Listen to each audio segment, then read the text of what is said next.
다음 소식은 스폰서 사건 청탁 의혹을 받고 있는 김영준 부장검사 속보입니다. 카카오톡에 이어서 녹취록까지 공개가 되면서 검찰이 14년 만에 특별 감찰팀을 꾸려서 사실상 수사에 나섰습니다. 먼저 윤나라 기자의 리포트 보시겠습니다. 검찰은 김영준 부장검사 스폰서 의혹과 관련해 특별 감찰팀을 꾸려 의혹을 제기한 김모 씨를 이틀째 조사했습니다. 어제 공개된 김모 씨와 김 부장검사의 대화엔 금품과 향응 요구하고 사건을 청탁한 정황이 담겼습니다. 수사를 받던 김 씨가 사건 해결을 재촉하자 김 부장검사가 사건 무마를 청탁한 정황도 드러났습니다. 위에 있는 부장도 따로 점심 먹으면서 좀 친분도 만들어 놓고 지금 이래저래 여러 가지 작업들 하고 있는데 너도 알지.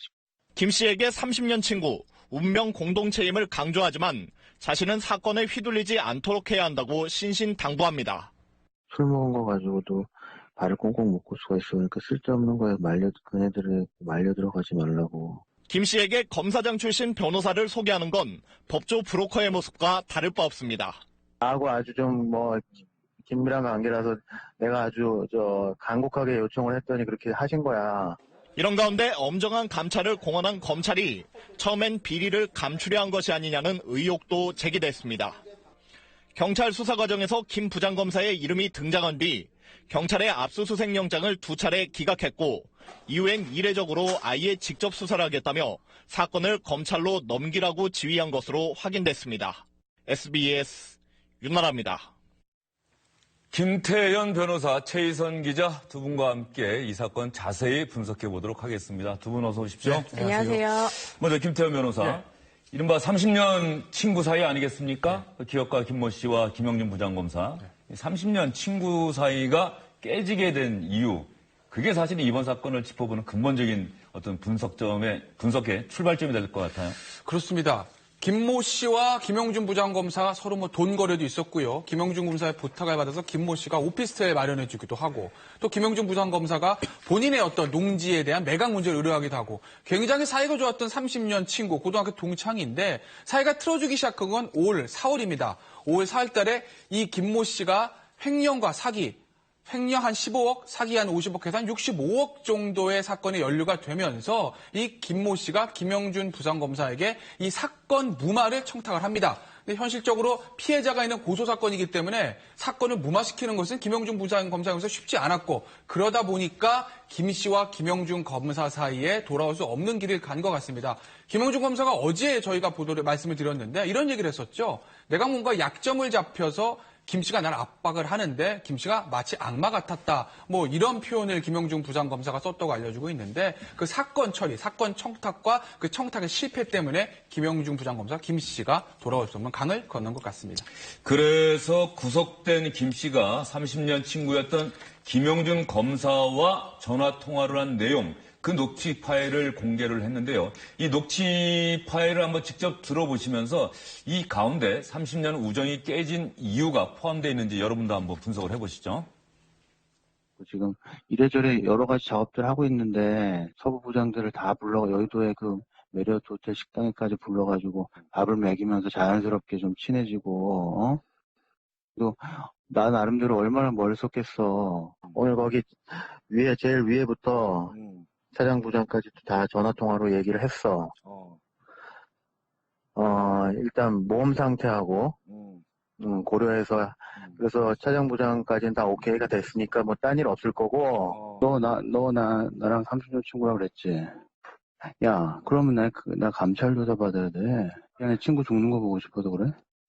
친구니까 술 먹을 수 있지 않냐고, 어디 장소가 어디냐는 둥 이렇게 물었을 때 대답을 해버리면, 그것만 가지고도 발을 묶어버려. 그러면 나는 너 부장이든 뭐든 이만큼도 내가 통화도 못하게 된다고.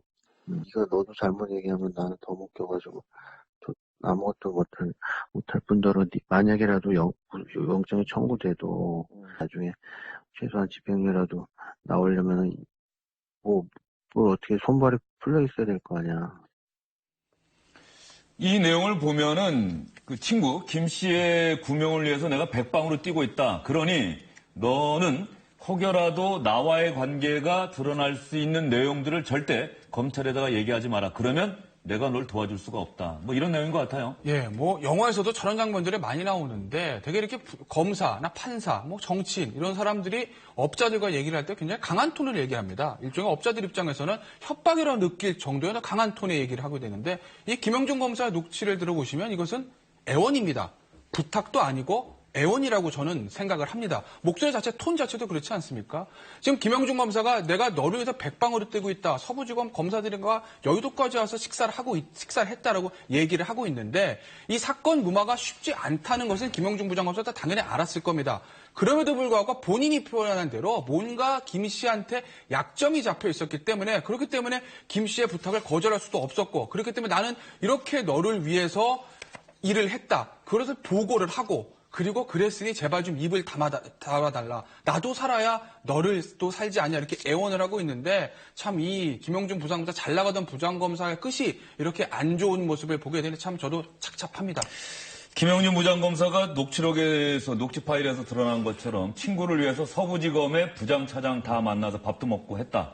결과적으로 검찰이 특별 감찰을 벌이려면 이 서부지검에 있었던 부장차장 검사들 다 조사를 또 해야겠네요. 일단 뭐 그 서부지검에 한 10명 정도, 서부지검, 남부지검, 또 고양지청까지 한 10여 명 정도 검사들이 일단은 특별 감찰의 대상으로 올라와 있다고 알려지고 있고요. 뭐 식사를 했다고 해서 거기서 김영준 부장검사가 무슨 얘기를 했는지 같이 밥 먹은 검사들이 반드시 잘못했다고 볼 수는 없겠지만 일단 사실관계를 확인하는 차원에서라도 특별 감찰팀은 이 김영준 부장검사가 로비를 시도했던 그 검사들에 대한 감찰은 실시한다고 합니다. 예. 근데 김영준 부장검사가 뭐 셀프 고소를 한 정황도 드러났다. 사실 많은 분들이 이 부분 좀 헷갈려하는 것 같은데요. 어떤 내용입니까? 네, 이게 처음에 4월 19일에 서부지검에 사기 혐의로 김 씨가 고소장이 접수가 됩니다. 그 다음에 친구라고 주장하는 김영준 부장검사한테 계속해서 상의를 했을 거 아니에요. 이때 김영준 부장검사가 김 씨한테 내 연수원 동기가 고양지청에 차장으로 있으니까 그쪽에 업체 다시 한번 고소장을 접수하라고 얘기를 했다는 겁니다. 그래서 셀프 고소인데 그러고 나서 일주일 뒤에 이 접수가 되거든요. 근데 왜 이렇게 되냐면 같은 사건에 대해서 두 개의 검찰청에서 수사를 할 경우에는 사건이 병합될 수가 있습니다. 그러면 한쪽으로 사건이 이동을 해서 만약에 이 자신의 연수원 동기 쪽에서 수사를 하게 된다면 이걸 좀 힘써보겠다라는 것이 아니었나라 추정이 되고요. 근데 이게 정말 사실인지가 궁금해서 저희가 이 사건이 불거진 다음에 취재를 해봤습니다. 근데 여기서 반전이 있는데요.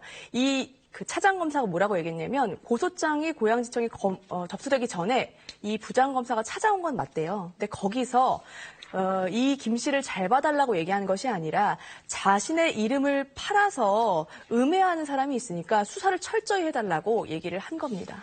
예, 김영준 부장검사가 검찰 내부에서 어떤 평가를 받고 있는지 짐작하게 할 수 있는 영상을 저희가 한번 찾아봤습니다. 3년 전 국정감사 당시의 모습입니다. 공자의 제자 중에 유자라는 분이 있습니다.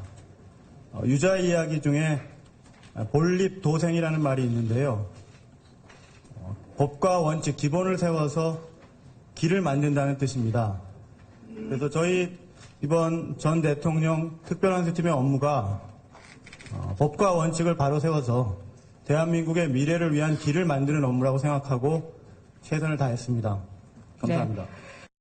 다른 뭐 멋있는 말을 했는데 왜 이 당시 현장에 있던 검찰 간부들이 아연실색했다는 거죠? 네, 사실 이 사건 자체가 되게 엄중했거든요. 이게 아마 기억하실 텐데 국정원 댓글 사건이라고 해서 그 국정원이 그 현 정부 박근혜 정권의 그 대선 때 그 선거에 개입했냐 안 했냐를 두고 검찰 내부에서 갈등이 굉장히 첨예했던 상황입니다. 그러니까 1차적으로는 국정원 사건 관련해서 검찰 내부에서 이견이 발생하는 거고 나아가서는 당시에 현 정권의 정당성 문제까지 제기되는 상황이었는데 이 부장검사가 어떻게 했냐면 이 사건을 차치하고 자기에게 발언 기회가 나오니까 자기를 셀프 PR을 한 거죠. 그러니까 검찰 내부에서 마치 준비된 듯이 자기 혼자 살겠다고 그러는 거 아니냐라면서 얘기를 했던 겁니다. 예, 검찰 항명 사태로 중앙지검장이 눈물까지 보이는 상황에서 자기 자랑을 했다 이런 얘기인 것 같은데요. 이 직무정지 상태인 김영준 부장검사가 지금 병원에 입원을 했다고 합니다. 큰일이 벌어지면은 병원에 입원을 한다. 어쨌든 특별 감찰을 통해서 진상이 좀 밝혀졌으면 좋겠고요. 이어서 오늘 화제가 되고 있는 소식 몇 가지를 저희가 영상으로 준비를 해봤습니다.